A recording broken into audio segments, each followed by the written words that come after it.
আমরা যারা মানে উদ্যোক্তা মানে একই সময়ে তো আমাদের গ্রোথ আপনার আমার কাছে মনে হয় একটা জিনিস যে আমরা যখন শুরুতে যে স্বপ্নগুলো দেখতাম বা আমরা যারা দেখতে আপনি যাদেরকে উৎসাহিত করছেন এটা কি একটু ওয়ান সাইড একটু ব্লাইন্ড টাইপের হয়ে দেখতে হয়? যেমন ধরেন রিস্ক গুলোকে বেশি না দেখা, বেশি রিসার্চ না করা, স্বপ্নর সাইজ শুধু বড় করতে থাকা আর দৌড়তে থাকা। যখন আমরা বিজনেস স্টার্ট করি, যে কোনো উদ্যোক্তা শুরুর দিকটা তো কেউ বিশ্বাস করে না, কারণ আপনি তখন নিজে যে জিনিসটা বিশ্বাস করতেছেন, কারণ আপনি ওই স্বপ্নটা দেখছেন, ওই স্বপ্নটা তার কেউ দেখে নেই। সো যখন কেউ স্বপ্নটা দেখে নেই এবং আপনি প্রথম দিনই তো সফলতা পাচ্ছেন না, তো আশেপাশের মানুষ কন্টিনিউয়াসলি আপনাকে মূল্যায়ন করতে থাকবে তার জীবনের নেওয়া অভিজ্ঞতা থেকে। আগের দিনের যে দাড়িপাল্লাটা যেটা ছিল, কোনো কিছু যখন মাপার সময় অন্য সাইডে তো বাটখারা দিতে হয়।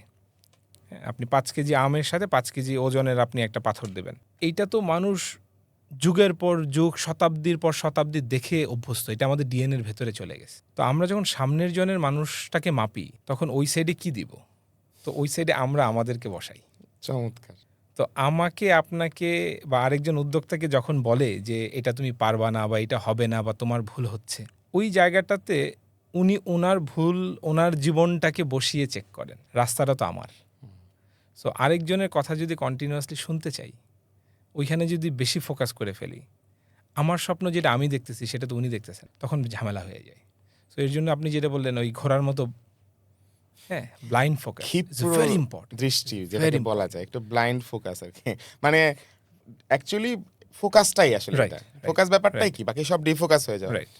আমি আমার শুরুর জীবনের গল্প যদি বলি, আমরা যখন শুরু করছি তখন হচ্ছে যে মানে আমরা এমন কিছুকে মানে আমাদের স্বপ্নের কাছে এমন কিছুকে ছোট ভাবতাম যেটা আমি এখনো 5-7 মিনিট হাসি, যে আমি যেগুলাকে নেগলেক্ট করতাম বা যাদেরকে আমি ছোট মনে করতাম যেগুলা কিছুই না আমার স্বপ্নের কাছে, তারা আসলে অনেক বড় ছিল। আমি আসলে তো ডিপলি গিয়ে দেখিই নাই যেটা অনেক কিছু। তার মানে কি আমি বলতে চাচ্ছি যে আমাদের একটু ব্লাইন্ড হইতে হবে, যারা যখনই শুরুটা করতে হবে আর ব্লাইন্ড হইয়া নিজের স্বপ্নটাকে অনেক বড় বানাইতে হবে, আর এটার শেষটা অনেক দূর দেখতে হবে যাতে ফুয়েলটা বেশি পায়, স্পিডটা বেশি হয়, তাই না? আপনি ইটস মাস্ট। লাইক ধরেন শাওমি ফোন বাজারে যখন আসলো, আমি বলতেছি বাংলাদেশ মার্কেট না, গ্লোবালি যখন লঞ্চ হলো, অলরেডি তো আইফোন তখন জায়ান্ট। তো শাওমির ফাউন্ডার যদি আইফোনকে তখন ভয় পেয়ে যায়, শাওমির তো জন্ম হতো না। True. যখন বিওয়াইডির মার্কেটে আসলো, যখন Tesla তো বিওয়াইডি কে কেউ পাত্তা দিচ্ছিল না, তারও তো 150 বছর আগে রাস্তায় গাড়ি চলে। রাইট। তো তখন যদি উনি টয়োটাকে ভয় পেত, বিওয়াইডি তো সাহস করতে পারতো না। সো আপনি যেটা বললেন যে ইলেকট্রিক ভেহিকেল অনেক নিয়ে আসতেছে, রাইট, টেসলাকে টেক্কা দেওয়ার মতো অবস্থায়।